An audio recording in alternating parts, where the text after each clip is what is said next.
আসসালামু আলাইকুম এভরিওয়ান, আশা করি সবাই ভালো আছেন। আপনাদের মাঝে একটা গুরুত্বপূর্ণ ভিডিও নিয়ে আসলাম।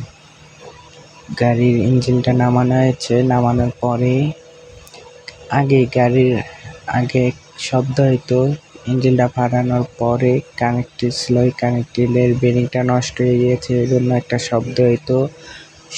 এখন আশা করি শব্দটা ঠিক হয়েছে ইনশাআল্লাহ।